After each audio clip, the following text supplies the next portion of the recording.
Hello, everyone. It's the end of another week at City Hall. As I do each week, I want to tell you about some of the things that we were able to accomplish this week, some of the great things that have happened in the city, and then some of the thoughts and ideas and events that are going to happen as we go into the new week. Remember, we are still in the throes of this pandemic. Unfortunately, on Monday, the County of Niagara joined 30 other counties which were previously on the list for recommendation by the Center for Disease Control to start considering an indoor mask mandate. I, like you, don't like hearing that. But the unfortunate reality is, as long as there are people still out in the community that have not received their vaccine, we're going to continue to have this Delta variant take a foothold. And that's the problem that we are facing right now. I would simply, again, ask everyone, obviously I don't want anyone getting into fisticuffs and fights within families, but to the extent that you can have a conversation with friends and family who have not yet gotten the vaccine, try to give them the confidence that they need to get it. There are access to vaccines everywhere, and it's the most important thing that we can do to really put this thing to rest. Which leads me to the next issue, and that is, remember, schools are starting in another month. It's hard to believe that, but it's true. And what we want is we would want nothing more than to have our schools open as we traditionally enjoy them, with in-person instruction and all of the things that we have had to struggle with over the last school year and a half with our students. Some of that's going to depend upon all of us doing the things that we have to do to make sure that the community is safe. So again, I just ask everybody to please consider, if you haven't gotten the vaccine, to go ahead and get that. It's not just for your benefit, but it's for the benefit of, again, friends and family that you have. As yet, the New York State Department of Health has not issued any specific guidelines. I know that they are working on that, and I'm sure that both our Board of Education and our school superintendent are paying attention carefully to those, and we'll make sure that our school reopening is safe and smartly done.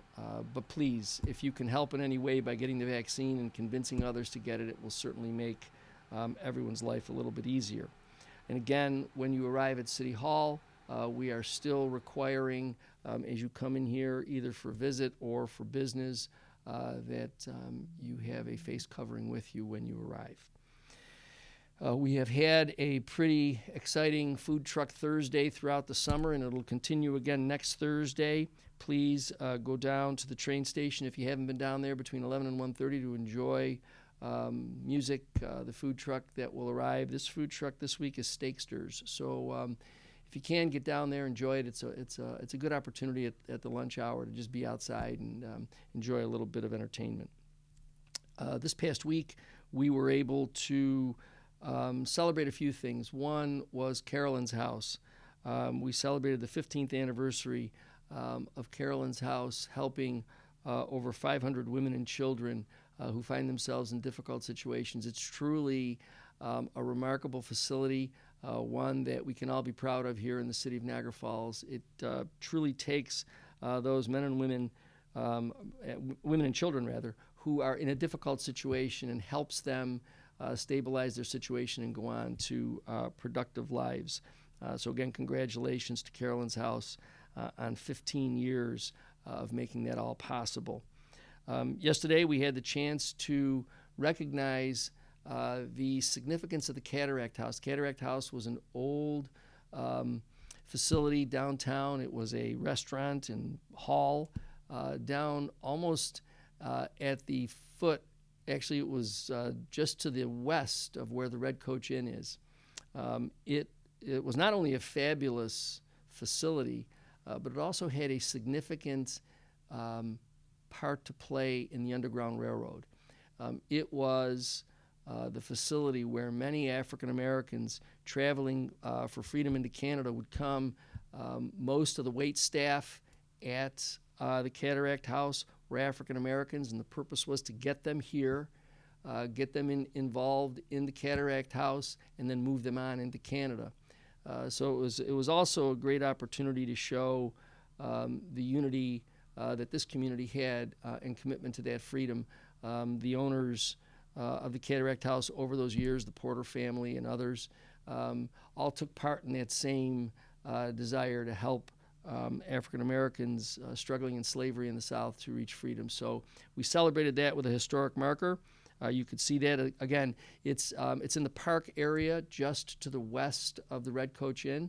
There are actually yesterday when we were out there for the event, there have actually been flags placed to sort of show the footprint of the Cataract House. It's one of a number of parts of our local history that really tell the story of Niagara Falls as part of the national story. We need to celebrate those things and remember, as residents of Niagara Falls, to take a certain sense of pride in the impact that we've had. I know that we all talk about, the hydroelectric development and the power of the falls and the development of industry as a result of that. But we've also done these cultural things. We've also played an important part in the nation's culture and social development. So if you haven't been down there in a while, please get yourself down there. And this marker will mark that off for you. We are expecting some others over the course of the next couple of months that will recognize the city's role in the women's suffrage movement, as well as other, as I say, important elements that Niagara Falls played in the national story.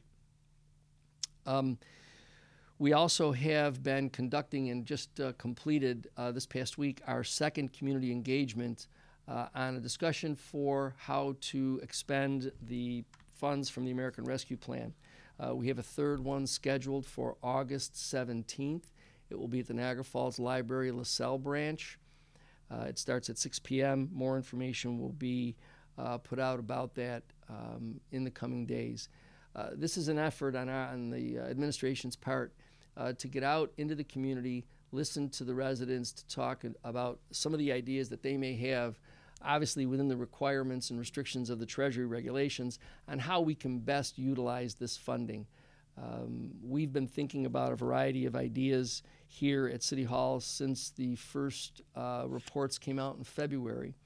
But I think it's important also to see how they mesh with some of the thoughts that residents have. And we've received some very interesting suggestions, both at our first event, which was at Abbott School, this second one this past week at Gill Creek Park. So we're looking forward to this engagement on Tuesday, August 17th at the Niagara Falls Library, the LaSalle branch. There are at least one or two others of these events that will be scheduled, and more on that will be coming out as we locate areas and are able to share that with you. We also are working very diligently on trying to make sure that we catch up on some of the work that was delayed as a result of the pandemic last year, specifically in the area of road repair, as well as some of our park improvements. You'll see our crews are out working in a lot of different areas. In fact, we are completing and should have completed over the course of the next week a new pocket park on Garden Avenue. This park had long been promised, and we're happy to be able to fulfill that promise to the residents in that area for a playground that the young people in that area will be able to enjoy. So we're expecting as well to have a very good weekend this weekend weather-wise. So I'm going to, as I always do, I'm going to ask you to please make sure that if you're going to get out and about, be safe. Make sure that you do all that you can to make sure that you and your family are safe with regard to congregating. As I said, the pandemic is still with us. We're still dealing with hospitalizations, folks who are suffering from this variant that has come into the community. We are anticipating on Monday the opening of the Canadian border for Americans to cross into Canada. There are some difficulties with labor issues in Canada, so it still might be a delay to get across. Remember, there are specific requirements to travel. My suggestion is that you check with online, check for information on border crossing, because there are still a couple of hurdles that Americans have to go through in order to be able to freely cross. We continue to push and ask the federal government here in the States to come up with a pretty clear plan.